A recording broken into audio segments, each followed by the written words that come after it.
everybody, welcome. This is HBCU Richardson here with my co-host from URA. What's up?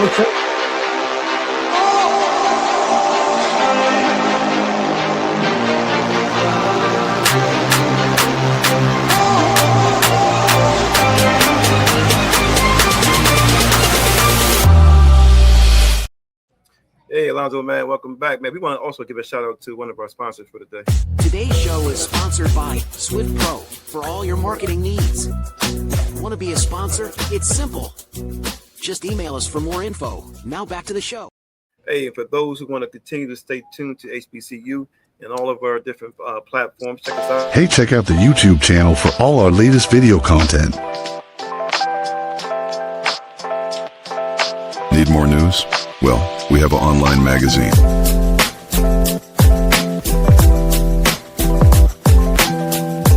Don't forget the store shop. And coming soon, the NIL for HBCU athletes. Oh, man, welcome back. Yes. Yo, man, what's going on with the URA?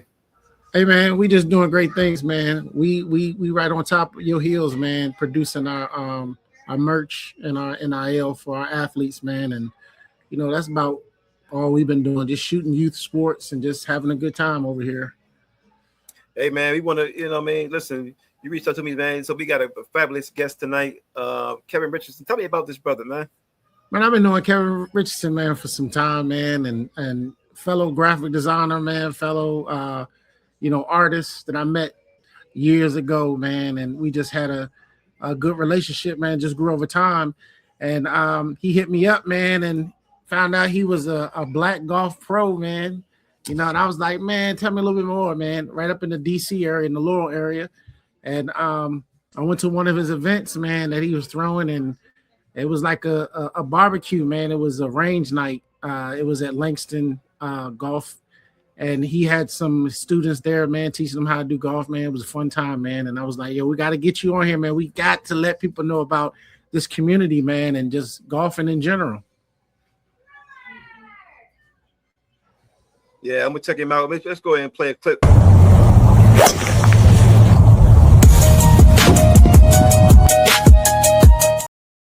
Oh, man, listen, I can't wait to see the other clips, man. We're going to bring him on, the brother on there, man. Welcome. No, man, look at just like a golfer, man. Look at what the Tigers had on. We play that one more time.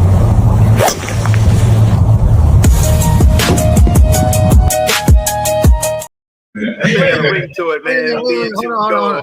That might not be your best shot, man. I think that landed in the sand, man.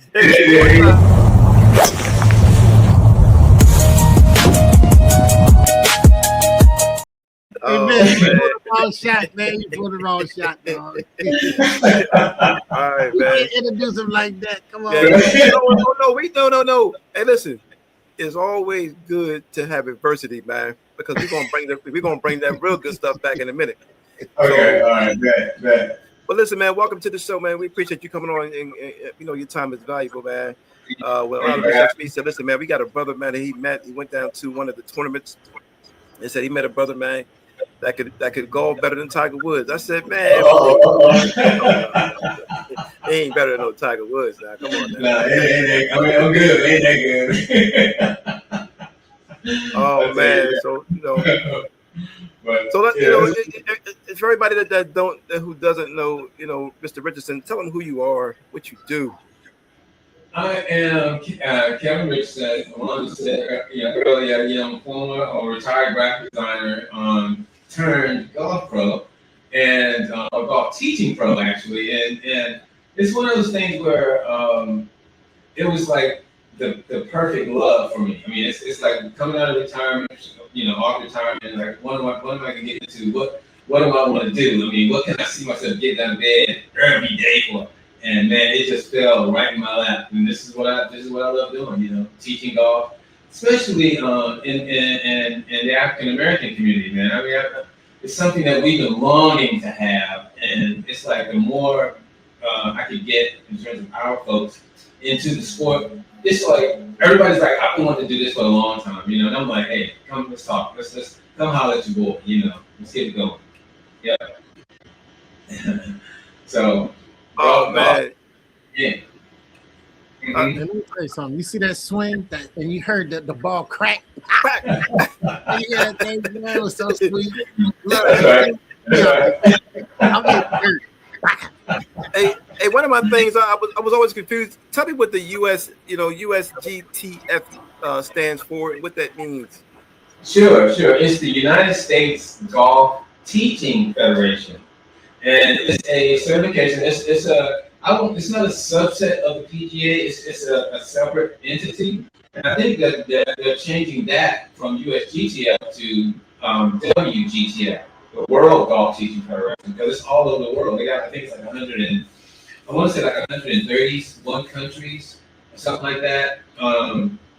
And they're expanding. A lot of Asian teaching, a lot of Asian countries are teaching through this certification, and it's like all over the U.S. Man. It's a really good teaching foundation school. Are there a lot of blacks that are golf instructors? Like, I mean, we go to a golf course, we're gonna find like a plethora of golf instructors, or You should be able to, especially with this particular type of certification, because a lot of them, to go through the PGA program, it's like going back to college. It's a 4-year program, and you have to. You got to go. It's like you have to work at a clubhouse, work at a golf course. The PGA is the business of golf, whereas the USGTF is strictly teaching. If you want to learn how to teach the sport, this is the place you want to go. You can certainly, of course, you can learn how to teach in the PGA, but you got to go through everything else as well. But USGTF, you can get certified in a good week and a half, something like that, and you're off and running. Wow. Let me ask you a question. Starting off, can everybody play golf? That's one of the questions I always wanted to know. Is it a game that my number one answer is yes. And the reason why I say it is because if I can play it, everybody can play it. But the thing is that, man, the funny thing about golf, this is what I ask people. I'm like, listen, if you have an addictive personality, this might not be the sport for you. I'm only kidding with them, right? Because once you hit that ball one time, man, and you feel like you haven't done anything but the ball is way down there, you be like, I ain't do nothing. And you want to do it again. And that's when the adrenaline starts to kick in. And then, of course, the next 5 or 10 shots is all crap. But that's what kind of stuff. Then you get one more that feels like you haven't done anything, but you hit it a good distance. And that's the thing about golf, man. It's kind of a life sport. You make a boo-boo, but you can correct it. And then, you correct it for the next 10 shots, but then you might make another boo-boo. But you know what you did. You start learning from your mistakes. I think that's what drives people to kind of stay in this game. I mean, they stay in it for a while. But something that's interesting? It's funny because golf is not a sport that a lot of young people think about. But then when they start getting older, it's like everybody's doing it. It's like I talk to friends of mine that I never thought would be golfing, and they golfing. Yes. And it's funny because it's like a lot of them. It's from work. Like it's their work groups. It's their. I'm like, man, that's kind of interesting, It is kind of like one of those best networking sports that I've ever played. I mean, I played basketball, and I couldn't turn the channel fast enough when golf. Look at the TV, find the right channel of golf come up. I flip it again as fast as I can. But I tell you, once you really play, get out and hit a couple balls, outside, being outdoors. It's a totally different mindset, man. You really, really enjoy it. Being out and about. You got your boys around, your friends around. It's really fun. So let me ask you a question. What would be the easiest sport to transition to golf from? Would it be football? Most players excel. There were basketball players, hockey players. I mean, tennis. The hockey, baseball. There's always toggling between those two. But tennis players come on board too. But baseball players are the most, I would say they're probably the most noted. But hockey players is pretty much the same because it's like you're always hitting a low outside pitch or swinging at a low outside pitch. The ball's on the ground, and you're swinging down at it. You know what I'm saying? So that's what the correlation is with those two sports. And tennis is somewhat the same thing, you know. But it's definitely I tell you guys, once you play it one good time, you know you're not going to stop. Especially if you get a good shot. You know, I guess there's no hope for the campus. You know what I mean? Stripper on the tables. Guess you know what I mean? The ones who don't play sports, either they play other sports. There's no hope for them. Yeah. Oh, you know, the thing that's the biggest draw to me, guys, is that you can play this sport until you can't play no more. You know, I literally know people who are like 98 years old hitting the golf ball. They are going up down the court, walking. They're walking. Most of them they're riding, but they are hitting the golf ball, man. They're like, I can't stop playing. And but you know what? You know what's funny though? It's like looking at the sport. You, as a football player, right? You're thinking about hitting it hard. You're thinking about putting that power in it, right? Because in football, we don't know any other language but fast, hard, and so we end up chopping at the ball, slicing at the ball. Right. Versus, like you said, natural people like hockey players, baseball players, their emotions are already set up for the swing. Versus a football player, you know. Now, when you find those type of people that you come into contact with, you get me out there, man. I'm swinging for the fences, right? And I'm not hitting anything. But like, how would you be able to talk me into kind of like being able to have that patience? If I you know, I just don't understand it. You know what I mean? You're taking this and then you're swinging and that ball is flying. Where is the power coming from? Good question. Very good question. You know, the number one thing I tend to tell people when it comes to that is the ball is waiting for you to hit it. So you don't have to be in a hurry. So but what we do is like when a good instructor, in my opinion, always teaches you how to putt first, which is the slowest of swings, and then you teach you how to chip. And again, you're not really going at the ball because it's just sitting there waiting for you to hit it. It ain't like in baseball or hockey, but it's not moving at you like this and nothing like that. It's just waiting for you to hit it. So you have to kind of stay at a certain angle, you know, or attack the ball at a certain angle, and you do it over and over and over the same way. And that's when you start getting to the hang of it. And it is a lot of physics. I have to admit. You know? I won't get it, man. Hey, how much grass is ripped up, man? Doing people trying to attack the ball, you know, messing up the golf head. I mean, just tearing up the actual. Hey, we tearing us up. They're kicking us off.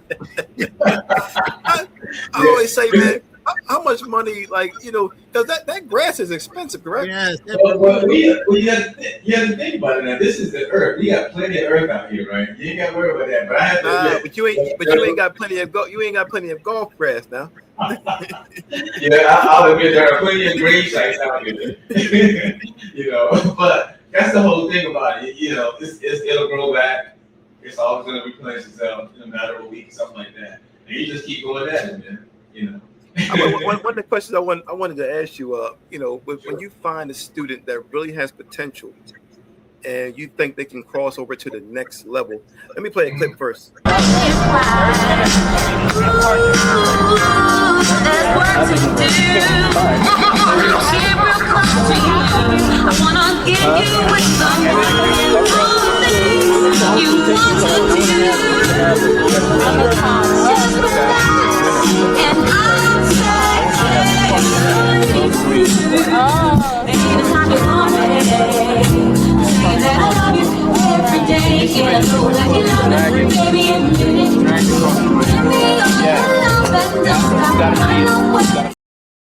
You know, when you find an actual, let's time out. Let's let people know that that's not how golf really is. Because let me tell you something.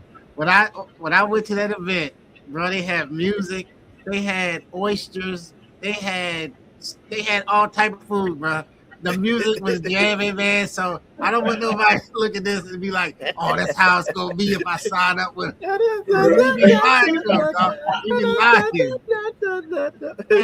it was amazing, man. And then you had the students out there, man. It was a good time. Okay, I'm sorry. Go ahead. No, I just wanted to finish. Like you know, when you find a student who really has potential, really has the drive, the motivation, the attitude, and you think they can go to the next level, what do you do in a case like that? You know, one, I really want to see how they look at their academics for starters. I want to see if they're really ready to, like, you know, from what I'm understanding from a student athlete standpoint, you know, these people are really involved. They are really into their sport. But I also try to ask them, you know, what, are you going to be able to maintain your grades and do this, because this is just as demanding. And when they have that talent, like you're asking, you know, they find a way, man. I get calls, hey coach, when next time you're doing a practice session, you know. And when you hear stuff like that, and not only are they asking this, when you see them out on the course on a practice screen or something like that, and they're really showing you that they want this, and the ball is doing what they wanted to do, that's when you know you want to put some energy into this kid, you know, male or female. And that particular kid you're talking about now, what is the single most, I guess, biggest mistake they normally make when they first start? I would. The biggest thing is, you know, because they are so wound up in wanting to get it right, it's got to slow them down, because this is a patience game. You know, you will develop discipline one way or the other, or it's going to eat you alive, right? So one of the things is helping them learn how to be patient. And kids, you know, they want 1,000 miles an hour, even in this sport. But in this sport, you do learn discipline and patience real fast. You know what I'm saying? Because otherwise you can't rush this sport. You can't step away from it. Like you know, you step away from football, step away from basketball a little bit, and then you come back and go shooting hoops or doing ball. You start swinging the club, you're gonna see it right from the you know, it's gonna show right away. Wow. But these the kids that really, you know, you see them, they got a club in their hand, or they got a ball in their pocket or something like that, you know, those are the ones, you know, they're ready to play. They're really serious. Hey, but the crazy thing about it is you come at so many different angles from this sport, because you can come in through putt golf, or you can come in through the driving ranges, or you can come in just hanging out like I did with my granddaddy who golfed, and just running at the balls and just hitting them, don't know what club is what. You know, that's the interesting thing about golf, is that you come in a lot of different ways, you know. Yes, that's true. You know, and I know for me, man, it's for the longest time, because I'm gonna tell you, my whole family golfs. You said the patience, right? I did not have the patience. And I could not fathom when I saw the price. And we talk about my grandfather would take us out to the Portsmouth City Park golf, you know, back in the day, where it didn't cost you hardly anything to play golf, you know, there's city parks and all that other stuff. And he would take me and my cousin Jamal out there, and he gave us some golf clubs. And he was like, go at it. You know what I'm saying?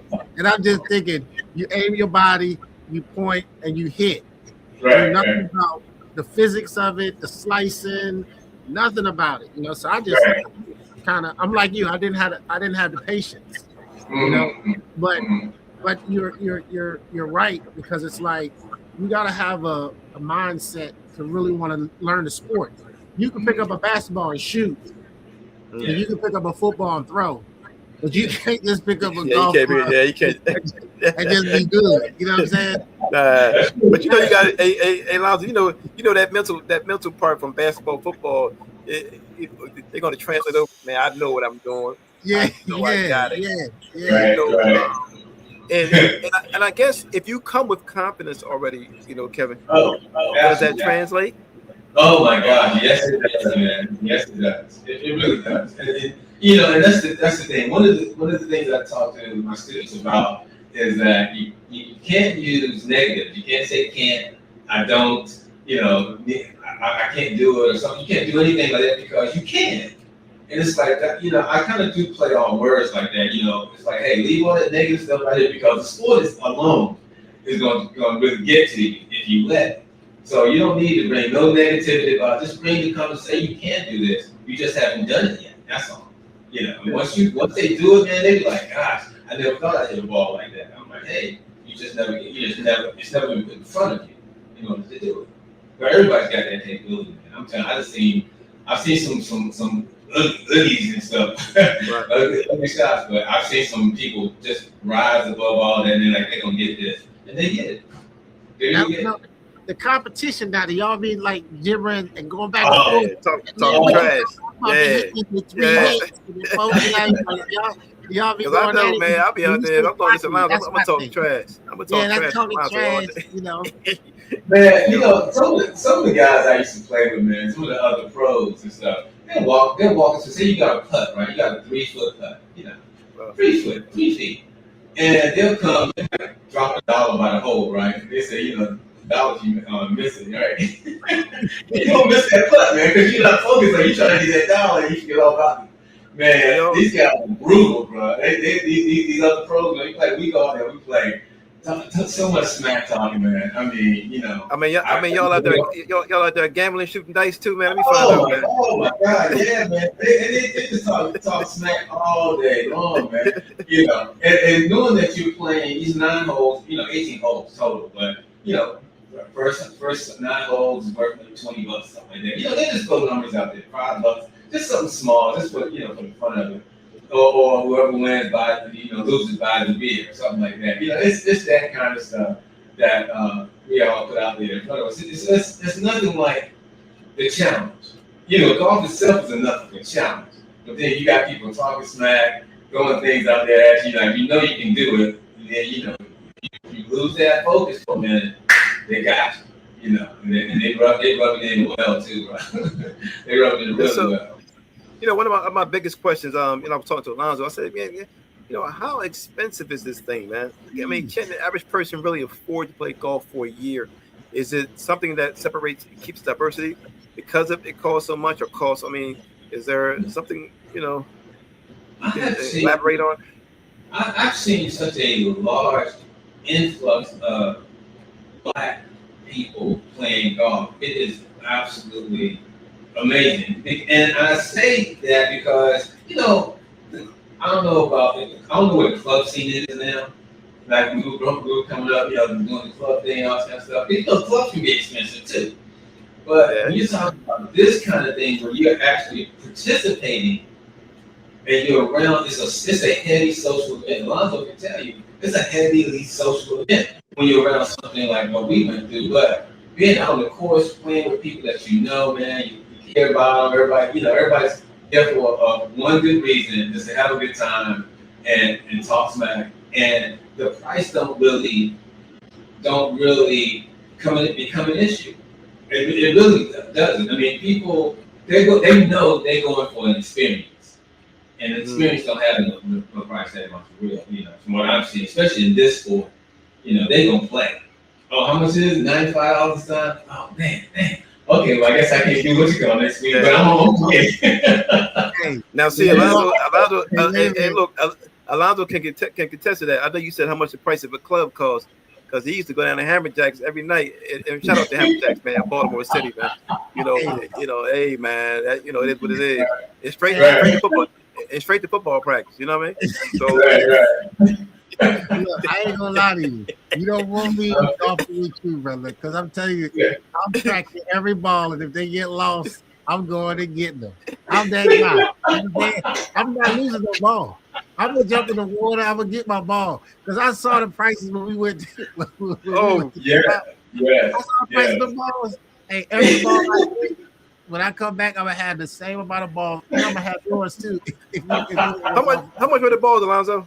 Man, them balls are expensive, man. It was like 12 something for like. Yeah, that's right. What you get? Three balls, man. That's more gas.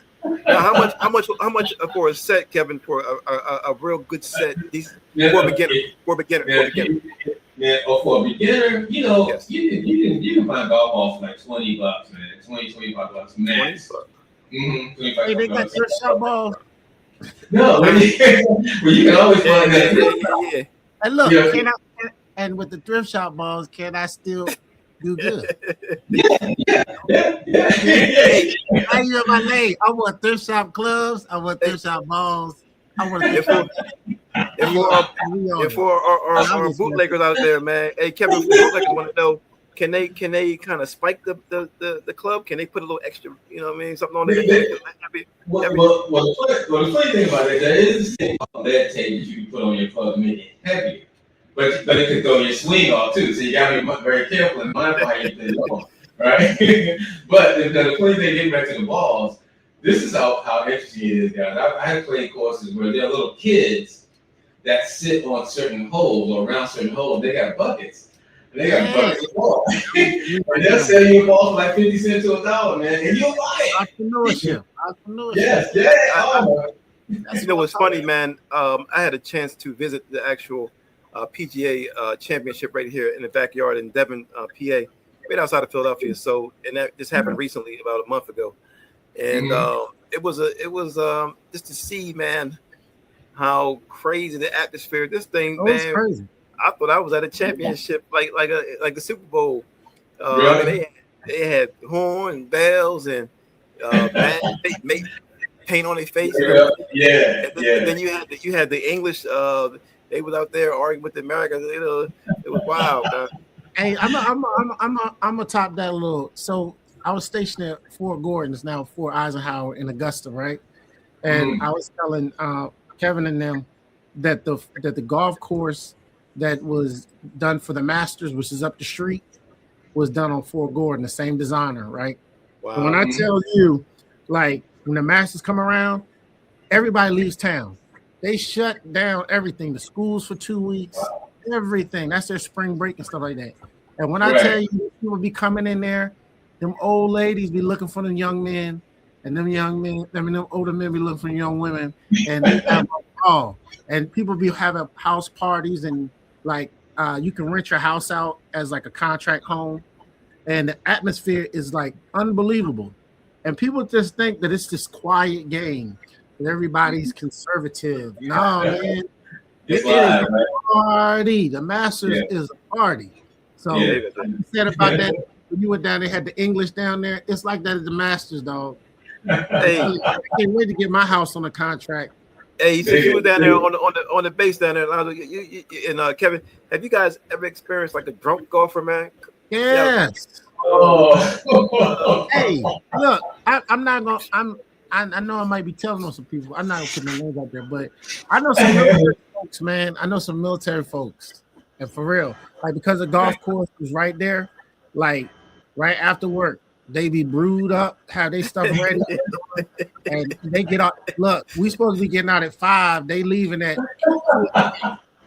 And the day, and they got their golf course. They pull up. Yeah, man. Yeah, it does come off, man. The sport. That's what I'm saying. You got an addictive personality. It might not be the sport for you because I don't know if it's the outdoors, with hanging out with your boys, your friends, man, or just hitting the ball. I mean, just getting around the course, all the nature stuff. It really does something to your psyche. And people just come addicted to it. It's just really hard. Look, I didn't even have a golf. I had my camera. I didn't even have no golf court clubs on. And like I said, when I first walked out there, man, everybody was friendly at Langston. Like, I mean, like I pulled out my car and they were like, "Hey, how you doing?" I mean, everybody. It made me feel like I was at a homecoming, like a family reunion. Yeah, right. And then when they started playing that music, man, and I started smelling that food with the event they had, it was over, man. I didn't want to leave. Hey, man, and that's what I would say to you too. A lot of HBCUs, they have golf teams now. Kevin, what is the and I heard you talk about African Americans coming to golf, so that's a prime breeding ground. Do you ever attempt to go to some of the schools that have teams? Well, Well, it's interesting you ask that because that is Langston is Howard University's. That's where their team practices at Langston. So that's you're gonna see. You get a lot of Howard students there. You know, my son, he's at Hampton, and I come across ex-Hampton play. I'm saying, why you can't go to? He couldn't go to Bowie State, man. Why you can't go to Hampton, man? Shout out to the real HU. I don't know what he all right where he at.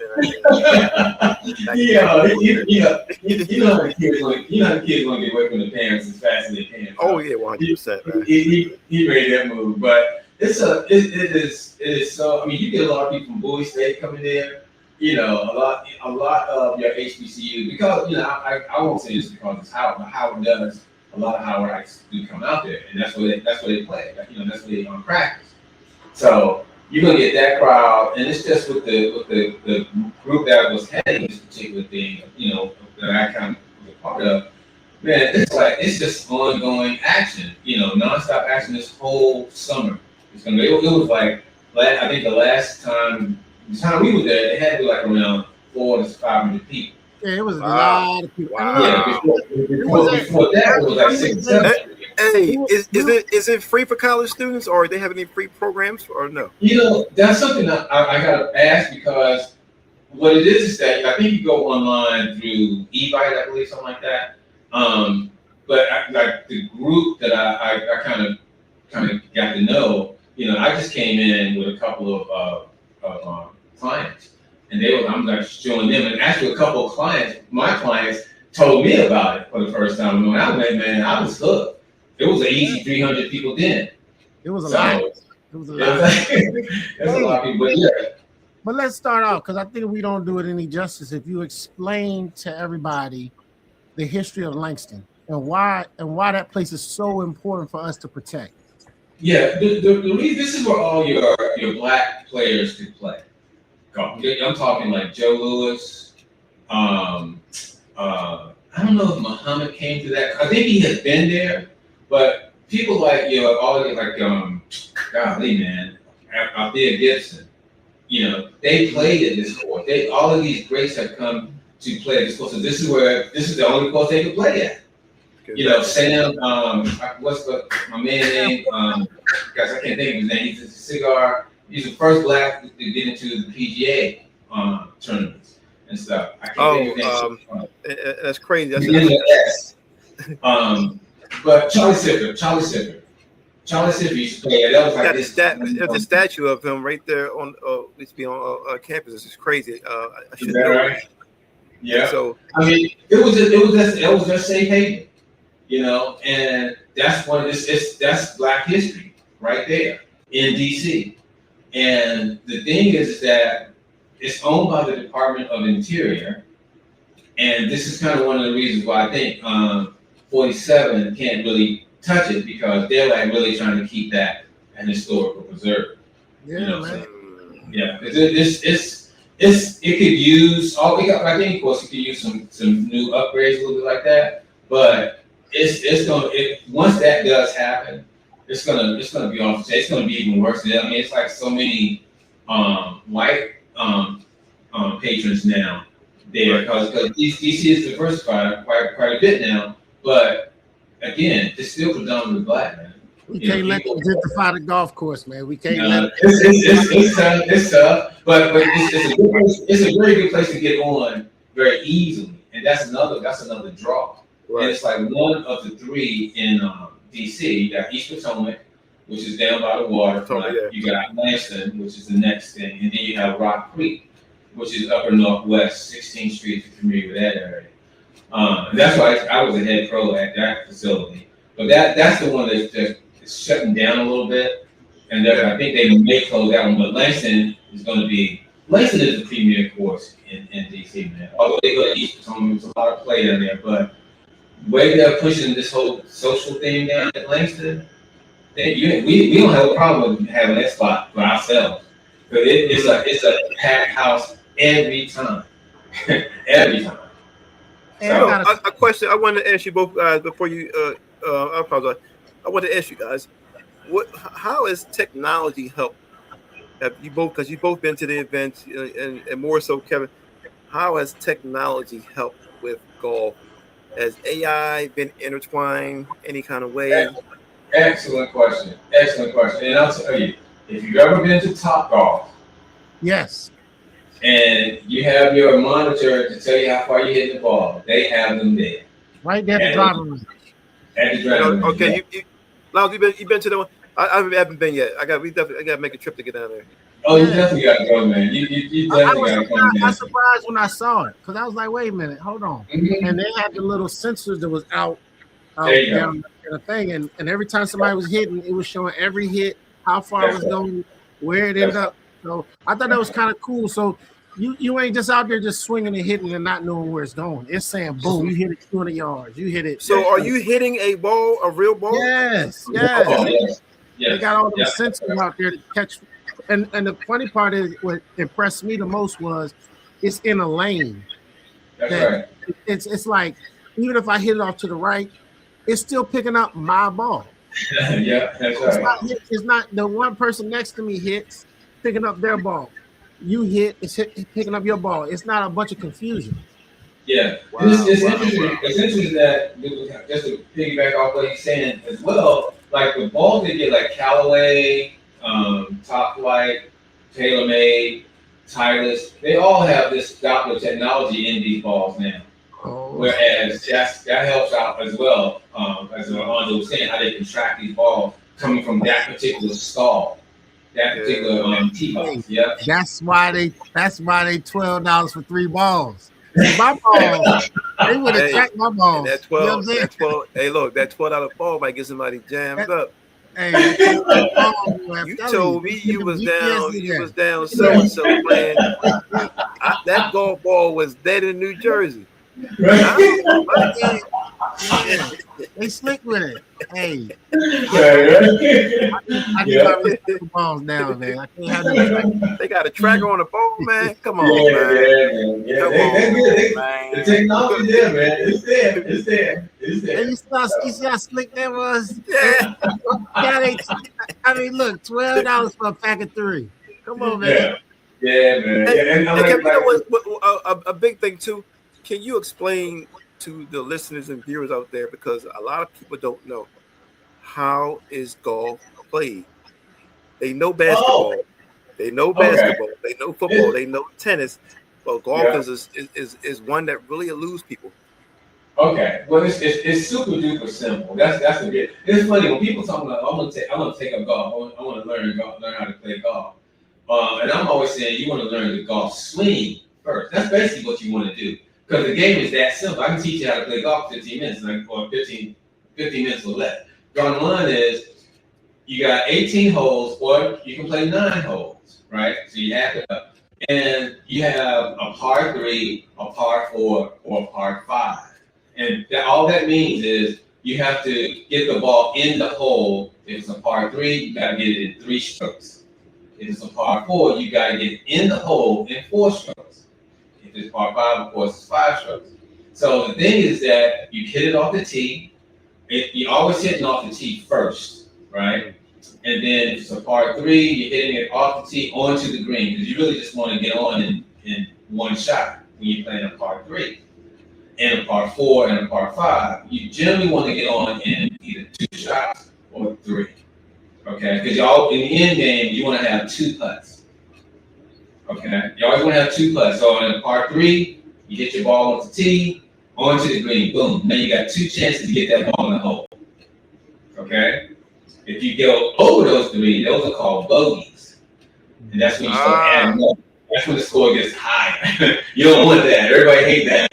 You want to either get it in, like if it's a par 3, get the ball on the green in 1. You hit it down and it goes down to 2. That's called a birdie. You want the least amount of shots. You want to get that ball in the hole. So that's how it is. It's a par 4. You want to get on in 2, and then you got 2 putts. Putt 1 is number 3, and get in the hole for number 4. And I'm glad you mentioned about the bogey, because Alonzo told me he had 14 bogeys, whatever that meant. whatever that meant. I said 14. I said I'm not. I thought it was a good number, man. I I said, but now you telling me now it's not. No, you want to stay away from bogeys as much as you can. I said, I said 14. Oh man, you won. Hey man, that was on the driving range. Yo, I was the guy. I didn't know, but so if you hit the ball in the water, I was down. Right. I can't think where I was at, man. The guy hit it in the water, and the other guy kept getting mad. His face was getting red because they were teams together, man. Right. He couldn't stop hitting in the water, man. I mean, is that like the end of the game? I mean, what No. It's just those points add up. You just keep adding up. And the sad part about it, let's just say you hit it in the water on your first shot, right? Say it's a par 4. Okay, you hit it off the tee. It's almost over the river, but it drops in the river. Okay, so now you have to go and drop a ball, which is considered a stroke. You have to drop it, and then you have to hit it again. That's 2 strokes. So it went in the water, so that's bad. Okay, so now either you can re-tee it, right, which will be your third shot because you have to put it on the tee. That's considered a stroke, and then you hit it. So you started out with 1 stroke, boom, it didn't make it. But if you decide to re-tee it, now you're hitting 2 off, not 3. I'm sorry. Not your second shot. You add an extra stroke to it because you're hitting. It went out of bounds or went in the water. And once you put it on the tee, that's considered a stroke. And now you got to hit it, and that's considered a stroke. So you're hitting 2 off the tee instead of, just a second shot. And they penalize you bad, huh? And that's why they design golf courses with them lakes, because if balls is $12 for 3, right, they hit them with them lakes. Think about it. You know what I'm saying? I'm doing my math right now, right? They hired little boys to try to resell back the balls that was hit in the water. Hey, Alonzo, I want to know, Alonzo, too, man. Is there a time limit? Because you got to go out there, man. You got to go. Look. Say you don't finish the game ready. This joker, he's still out there swinging, man. Like, what's going on? You leave him. Now, give me the average golf round is about 4 hours, 4 to 5 hours. 4 hours, man. 4 hours. It takes 4 hours. So you mean to tell me I'm gonna miss my Law and Order? Come on, man. Well, you might not play 18 holes. You might have to play 9. That way, you can have it up. But here's the thing: golf, guys, is a $1 billion industry. Yes. Let me start there. Say what? The sport of golf is a $1 billion industry. Oh, billion. And I'm gonna tell you something else too. My wife called herself going and buying me some golf clubs from Dick's. Right? Ooh. There was 21 clubs in that bag. 21 clubs. I ain't never seen nobody with no golf clubs. 21 clubs. That salesperson, boy, he was selling. Yeah, he said. And she needs this, and he needs this. He got her. Look, and then he said, don't forget them $12 balls, man. You gotta get 12 of those. You gotta get 12 packs of those. So that's why it's stuck. Because I'm telling you, dog, I always wonder when I see somebody out there, and I would say, if they got like 4 clubs, are they good? Yeah. Versus somebody that got like 9 or 10. No, which is, I think you're supposed to, I think it's 14 clubs should be in your bag. Total. Okay. That's how many clubs. When you go and buy a set of irons, golf, it should be about, I think it's about 8 clubs total. 8 clubs. Yeah, it's about 8 clubs. Those are the irons, not including the driver, which is the bigger. It's called and that's the crazy part. You go and you spend all this money, and then you gotta buy the driver. You gotta buy more. You gotta buy the driver. And look, the thing about it is, the one club that's the funnest is the driver. The driver, yeah. When you hit that thing go back. You know what I'm saying? So it's almost like that's why it's a $1 billion industry, because it's just you know. I'll tell you the funny thing that just what kind of came to mind was people have these ball retrievers that you can stretch them out. They're like I'm trying to get what you know what I'm talking about. You can just stretch. Telescope. Yeah, yes, it has that. And I can't bring my dog out there. No, you can't. Well, no, you can't bring your dog out. Unfortunately.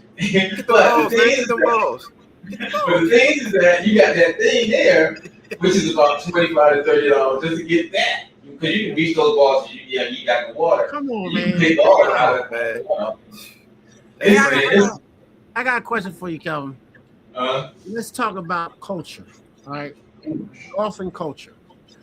When you go out on the golf course, right, and you with a set of white guys, and you with a set of your brothers, like, is there a difference in just how they play the game? Like, is it the same type of game? Is it different? Like, do we come out there with like a different type of drip? You know what I'm saying? Do we come out there with like a different type of swag, different type of swing versus when you play the white guys? You know what I mean? Like, there's no difference. No, that's the beauty of the sport, because you can play with the CEO of some Fortune 500 company, you never know it, and he'll be, they watch you, and that's how you get to meet. That's how business is conducted on the golf course, because they be like, "Gosh, you got a lot of patience, So what do you do exactly? Oh, don't let it be in the field. It's something that they could, and they utilize, and that's what happened, because I've come across a lot of white guys just straight up just can't. They just tank. But they IT presidents or something of that nature, they're big wigs, and they're like, hey man, you should come play in my tournament or something like that. Come, hang out with me a little bit, show me a couple things. Don't say, and I try to reserve saying that I'm an instructor, because that, first thing they're like, they don't necessarily, they want to catch you by yourself. Right. And I always tell myself, I said, don't tell them that you're an instructor. You jinx yourself. I feel like I'm jinxing myself. But at the same time, I wait until maybe that last 2 or 3 holes. And I'm like, well, if you're in what you call, come hang out at, come see me up at Gun Powder Golf Course or whatever. They like, well, you an instructor or something? I'm like, yeah. They're like, wait a minute. Now I see why you're doing it. I get to see all that all the time, right? And I'm like, man, I don't bother people when they're playing golf. You can see they're trying to get it right. They're frustrated. You don't want to deal with people when they're frustrated, right? Unless they know that you're an instructor, or they've heard of you, or they say, I've seen you, I've played with you before. And then they're like, what do you think about? They're catching my stuff. Right. So it's fun too. I love that too. But basically, that out there, I always think everybody's out there to just have fun and get away from the hustle of, I'm work. Yeah, but I'm about to have no fun. I'm trying to make some money. When I go into the golfing, when I go into different places, and you go into Dick's, you go into Dillard's, you go into these different places and get the golf fit. You got the polos, you got nice. I'm gonna tell you like this: I'll wear golf pants. Because their pants is like, man, they yeah, you know what I'm saying? I used to do the khakis. I don't do the khakis no more. I do the golf pants, right? It has a nice feel and nice flow. So yeah, I'm saying, Parmesan.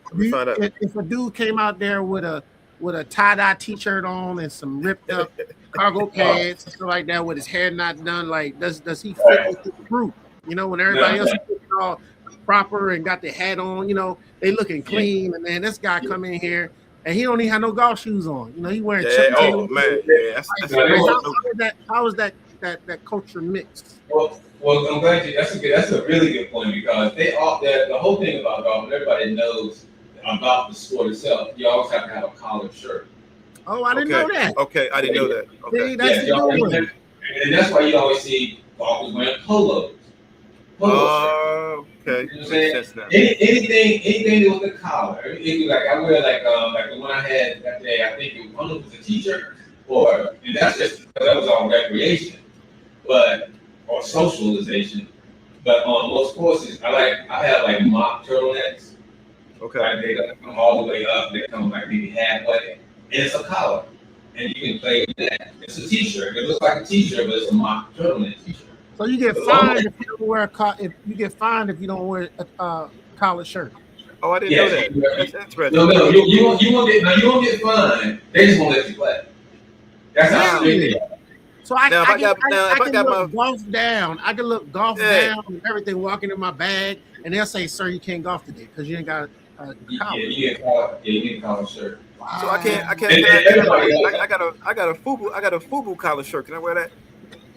It was Alonzo got a call. I've been trying to go, man. What's the reason behind that? It's because of the prestige, because of the courtesy. I mean, listen, man. It's a gentleman's game. It should be.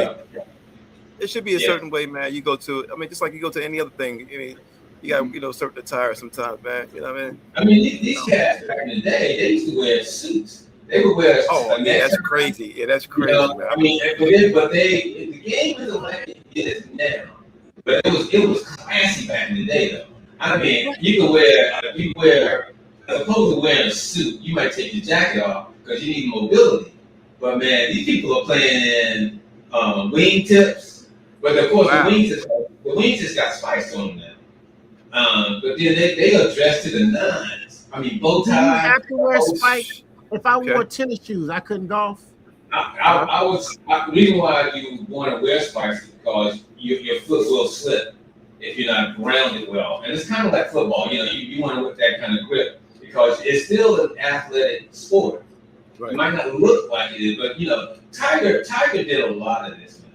Tiger, as opposed to people really being casually dressed with collar shirt and all, Tiger really made it more athletic.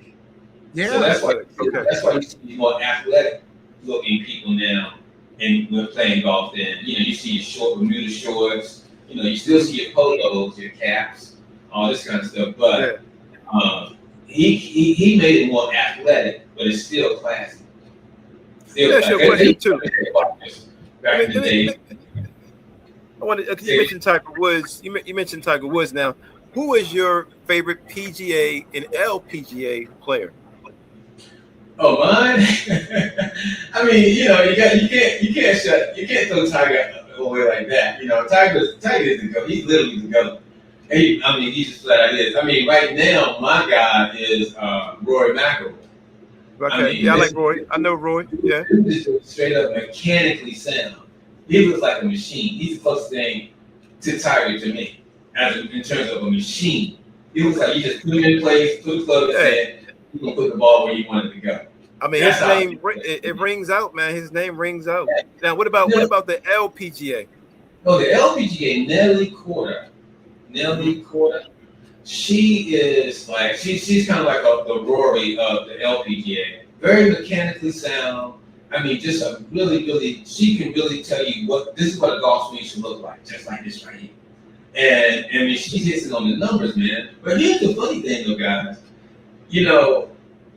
As much as this sport has kind of been predominantly white, in the ladies category, it was like a lot of white women, maybe a Hispanic here and there, and maybe an Asian. Today, it's all Asian. I mean, the top 10 used to be like in the 90s, where maybe early 90s, mid 90s, were all white players, or European players. But from mid-90s on to 2000, it's all Asians. I mean, them Asian girls, and it's funny you mentioned that because one of my favorite LPGA players, he wasn't an LPGA player, but that was Miss Johnson from Tally Middle School, man. Who's this? From middle school, she was one of my. I love to watch her when she came in there with them shorts on. You messed it all up, man. She said, "Hey boys and girls." She said, "After class today, I'm going golfing." You messed it all up, no, man. Yeah, that was my first. Hey, look, hey, I'm telling my story, man. That was my first. You know what I mean? Introduction to golf as a woman. So I'm gonna put it on a more professional. Let's get back to talk about real golf. No, she was a professional golfer. She was good. Mine was Carl Spackler. That's who. Okay. That's who. Yeah, Carl. Really? Spackler. Okay. I like Arnold Palmer, man. I like Palmer, man. I like Palmer. Really? So a lot of times, man, for the longest, it was just, I don't know if you guys ever heard of David Duval. They used to call him Robo Golf. I know Duval. Yeah, Duval. Cool sunglasses. Duval. But I'll tell you, once Tiger landed, The ball used to. As a matter of fact, Philly, they host a lot of events up here. His name rings synonymous up there, in Devon. Yeah. He's getting there. Yeah, I think once Tiger landed though, man, it was a wrap. I mean, Tiger just went on a tear, ate everybody up, man. I mean, the thing with Tiger was just hitting the ball longer than everybody else.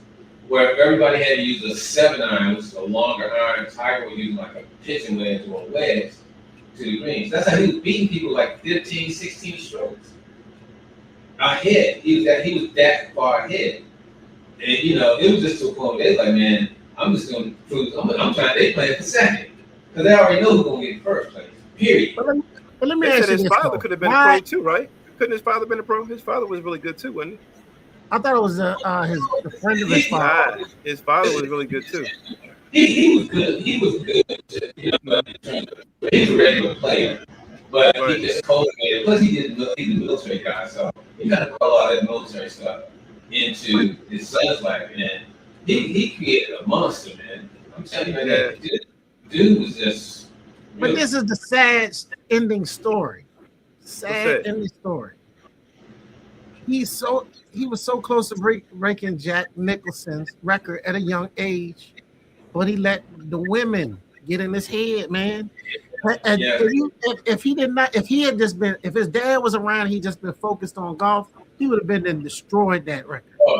Now, you know what I'm saying? He's out of it, just in his mind. I mean, he's done. Like I don't see no coming back. You think he's out of it? You think he's out of it? Yeah, man. The injuries. I would say he's out of it. I think he's out of it. But I still consider him the best golf player. Yeah, but he could have been the best. Alonzo, sometimes just because you don't actually break a record don't mean you're not the best. Man, I get what you're saying. But what I'm saying is it was that tangible. But just like how great athletes, think about it, great athletes all the time. Think about all our great athletes, right? They fall short because it's always a person in their life that keeps them on that path, whether it's a coach, whether it's somebody. And then we was all cheering for him. He was right there. And then all of a sudden, just bad choices, mistakes. You know what I mean? Them demons come up, man. And that's the thing about I just wish that, us as black athletes could start to understand that when we start playing at that level, we just not playing for ourselves no more. We're changing the way the world and the way the game is being played. And now we got to sit back and wait for somebody. Who else is going to get that close to Jack Nicholson? The closest person if I had to say anybody, I would like to say Rory, but Rory, man, ain't nobody gonna get that close that fast. Tiger had about eight to nine tournaments won by he's like Rory's age. Yes. But still hasn't changed though. I did this. I likened Tiger, unfortunately, through his blunders and stuff, to Barry Sanders. Yeah. Clearly, Barry Sanders could have had the record. It was no way. It's not even a question. He's the best. Barry Sanders is the best. That's why I said to Alonzo, just because you don't always break something don't mean you're not the best. Yeah, but the thing, and everybody knows. But see, everybody knows. Barry Sanders was the best running back we've ever seen. Everybody knows that Tiger was completely. That's why they call him the GOAT. That's why they call him the GOAT. They know he's the GOAT, man. He's the GOAT. It's not even. He did though. I have to say, he did go all the way. And I'm gonna tell you like this. I'm gonna tell you who else don't get a lot of love. Tito Jack. Tito was actually a good Jackson. He was one of the best in the Jackson 5. Yeah. But He does. Let's talk about Tito. You know what I mean? We got Tito. We got Barry Sanders. We got Tiger Woods. I mean, but Michael was the best. You see what I'm saying? What I'm saying? Don't nobody remember Tito. They remember Michael Jackson. So what I'm trying to say is when you think about Tiger Woods being that close, I'm not saying that Tiger is not. Where my glove at, man? Hey, listen, man. I'm gonna tell you something, man. That he was that close. Put my Michael Jackson glove on, man. Tito push back against Joe Jackson and be like, no, I want more. Hey, Michael nah, you got to like leave. Yo, you gonna leave Tito and Jermaine alone, man. Slick back Jermaine, leave him alone, man. Don't do that, man. That man. Y'all crazy, man. No, for real, Hey, let me ask you a question, man. I want to ask you one question too. What does your dream golf course look like? Oh my God! You know, I'll say I've actually played Pebble Beach before. I played it about 2 years ago. Oh wow! That was just gorgeous. Now I would love to just find myself at Augusta. I'd love to have that. Augusta is beautiful. But the best, I think, the one that I would like to aspire to play on to date is in Ohio. It's owned by a brother. His older brother. I think it's in Clearwater, Ohio, or Clearfield, Ohio. It's the only black-owned golf course. And this brother's like maybe in the late 80s, 90s, something like that. But he owns the course. And that's something I think I would like to make up. And I would tell any black golfer, let's if anything, go and patronize this cat's course. If you're going to do a golf trip, go play this brother's golf course.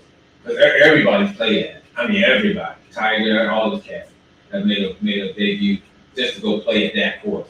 Just to say that they played at this course. Are there any black golf courses that are owned in the DMV or Northern Virginia? No, come on, man. Yeah. We haven't even made the investment for a golf course. Right. And it's like, I think Tiger, I want to say Tiger has. Well, he's building one right. Well, let me tell you what Tiger Woods is building one right now as we speak in Philadelphia. So they're right now they're level. And when that gets done, I'll take some. As a matter of fact, I'll take some video and put it up. He's now. He's building the training center facility. To be the first in the United States in Philadelphia. Now let me ask you this, because I know like when it comes to golf courses and stuff like that, land is more expensive in the South than it is in the North. Could it be because he's building up north because it's not going to be a year-round golf facility? Well, Alonzo, he built that for training because there is none up here for African Americans. So Philadelphia, he wanted to put it in a major city where African Americans were located. So he has a building. It's going to be a building/learning center where they can learn, come in and do things. And also there's land at Philadelphia. They cleared it out. As a matter of fact, I wish I had the pictures right now to show you. This thing's going to be fabulous, man. It's going to be crazy once it's done. Wow. So we'll get an interview with Parks and Rec, and definitely, man, bring them on to speak about it.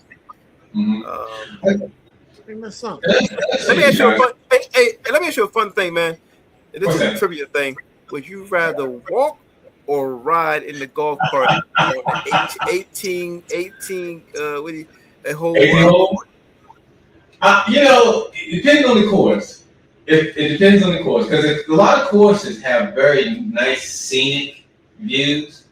Mostly all your high-end courses. When I say high-end, meaning anything like over $90. Will have really good scenic views. Every hole has, you look around, you see mountains, you see the tree lines, different level of trees, different, that kind of stuff. But I guess to answer your question, give me riding, man. Let me ride, I'm getting into walking now, just to go to exercise. But give me a cart, man. give me a cart all day long, You gotta be in shape, man. Out there on that golf course, man. But the funny thing about this, guys, is that when you're out with your boys and you just got a good group, a good foursome, and if you're walking, it's kind of one of those things. It's nostalgic, You just all you care about. You got your friends with you. Y'all talking smack. Y'all hitting your golf ball. Y'all in the end, y'all on the green. You putting it out. You going to the next hole. So that's kind of what makes it all worthwhile, whether you're walking or riding. You know what I'm saying? It really is. It's an aphrodisiac, man. It's like I said. If you have an addictive personality, you really like to be outside. That's the sport to be, man. That's the sport to be. Let me ask you this. Why haven't you ever thought about being a golf coach at a HBCU? That's a good question, because what I am in the process of is getting my legs on really good instruction. Because I even have an instructor. I still go see my own instructor, from time to time. But the thing is that they're kind of coaching me into the next level, because right now, if I had to go through the ranks, I would go high school. I would definitely look at all the high school players and see how serious they are, and then go into the D class, D3, D2, D1. Because D1 players, those players, man, they're literally pro level. But D1 ain't no joke. D1 is not no joke in anything. If you guys probably don't know. But I would like to cultivate more of the younger kids simply because they need direction. And the best thing I've noticed about, and one of the things that really stands out for me the most is the Asian population, because Asians tend to have this built-in disciplinary kind of scenario. They want to be perfect every time. Yeah. And what I see what they do in their workout regimens versus what, the Americans do somewhat, it's night and day, man. They are always doing something that looks like a golf swing, whether it be with a stick, whether it be with a towel, whatever. They just practice on them how fluid and they make their movements. And that's something that I would like to see more on. And I think this is kind of where we, and that falls in line with what we do as a culture anyway. We're all about the moves, all about the movements. And I think once it's honed in that this is how you have to move, this is the basic golf move, basic golf swing move. Once we learn it, we're gonna add our own little flavor to it anyway. You know what I'm saying? We're gonna do that anyway. Yeah, we're gonna start it up. Put a little something on. Yeah, they had a head start because they are the ones that really brought out the range golfing. Because my uncle back in the 80s said that they had in Japan, they had no places they could like golf. They started putting them on top of skyscrapers, on top of buildings. So they started the first Top Golf, and then 20, 30 years now it trickled here, which got more people into the range golf and stuff like that. So they were doing this like in the 80s. Yeah, that's why what's crazy, Alonzo, man. It's crazy you said that, man. At my high school, we had a golf course. Our high school had a golf team. I just never paid attention too much to it. I remember one of my friends, he played on the team. I was like, man, I ain't going out to no golf course, man. I'm running on this track, man. I ain't got time for that, man. Yeah. But I know like ninth grade, it was an actual elective. 9th and 10th, you could play golf, and it'd be like on your credits, man. But I never. We had it was Del Castle High School, but it was called Del Castle Golf course. We had a huge golf course, man. I just never, at that time, you talking about, man, I was 89, man. I ain't think about no golf, man. So we didn't, and plus we didn't have any figures to look, to say, go try it out. So, we didn't have anybody at the time. Hey, man, listen. This has been a fun interview. We got to bring you back on, but what's next? I had to get some better clips, man. He gave me having no clips. Hey, man. Matter of fact, let me show you. Matter of fact, let me show that.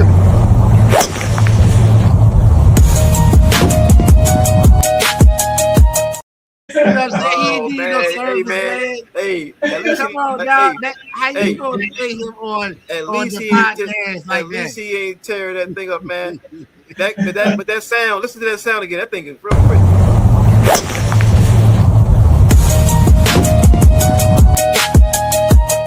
Hey, bitch, you should have AI'd the rest of it. Come on, dog. Nah, man.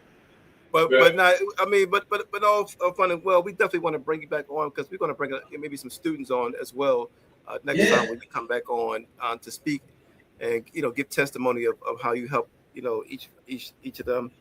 And in fact, maybe one day we can come out to one of your events again. Do a live thing. I'm gonna be there again. Shout out to the group, man, Langston Group. What was the name of the group? Oh, well, of course it's the SGA, Social Golf Association. And of course, shout out to BN2 Golf. The group there, Alonzo, Zayna, and of course Maurice. Those guys, they're the ones that's helping put us all together, man. Man, let me tell you something. That group, man, they show so much love, man. They good group, man. I hope we can do like a podcast from there or something, man. We can figure it out. Yeah, let's definitely do it, man. I'm telling you, it seemed like, man, they put a great. We got to bring it to Maryland, though. We got to bring it to Maryland. It's so funny, man. Although we were talking about once before, Alonzo, I am looking I'm looking for that kind of venue. I'm trying to find a matching venue out here that looks like that. That's open air, the way it is, and really have something like that, because man, it's like it's a Top Golf that's outside that, I don't know, just the vibe is like so, it's like a perfect social scenario for golf. Even if you don't want to golf, you got food trucks there. You can sit and talk, have a good time. Well, y'all out there having a community event, man. Everything, dog. Yes. They had drinks. They had drinks. Y'all had shots and all that. Yeah, they had all. I didn't see the shots, but they do have out there with the Alonzo, they out there with the hookah and all that. Come on, man. Hey, that's what we need to bring out there. They had it. You know what I'm saying? Hey, we need to get a hookah stand. Oh, man. It's a good thing, man. A good environment, man. Won't nobody acting up. Won't nobody like get out my pocket. Nothing like, you let us know, man. We want to definitely come out there, man. Do something live for you, man. We appreciate your time on here, and we want to thank you. Hey, how can they find you also on your platforms as well, your website? Yeah, definitely log into BN2Golf.com, man, and just shoot me an email or something, whether it's be for lessons or just to converse and talk about stuff, man. I'm all down for that. The website is constantly changing, to get more tips on it, more scenes. It's like from Alonzo, what he can put together and really highlight these events and stuff like that. I love to have you guys. Well, actually, we can sponsor a young college player, man. A couple games to come try and get a lesson from you. Definitely part of HBCU original in URA with the combine you something like that for a young person. We appreciate you coming on, man. Thanks for having me, guys. All right, it was fun. Hey, Alonzo, listen, man. So this was a fun, entertaining, interview today, man. Definitely, we want to bring him back on. We want to definitely also, like you said, give thanks to. You went down to the golf course in DC a few weeks back. We want to give to that group as well. And definitely, man, what you got coming up for URA? But I don't know, man. But first, I want to say, man, this is all just fun, man. I don't want nobody to take heart to be trying to just joke around, the sport of golf. But I mean, there's a lot of things that I like that was shared today, man, for people like, my son and me in somewhat that's kind of ignorant to some of the things of golf. And I think that it was a great conversation. It was fun. It shared a lot about, Kevin's personality, but, I just want people to know, like, man, learn, be into golf. I'm gonna try my best to kind of get back out there. But other than that, man, I'm looking forward, man, to finishing up this NIL stuff, man. And I got a couple commercials I'm working on, and I'm gonna be dropping some new stuff. Just stay tuned. Well, you heard it there, man. Listen, we appreciate your time today, man. Stay tuned for more content. We got a few more interviews coming up in the next few weeks. HBCU All-Star Game up in Harlem, New York will be August the 1st. We'll be there on the scene. So we appreciate your time today, man. Thanks for coming out, guys. Peace.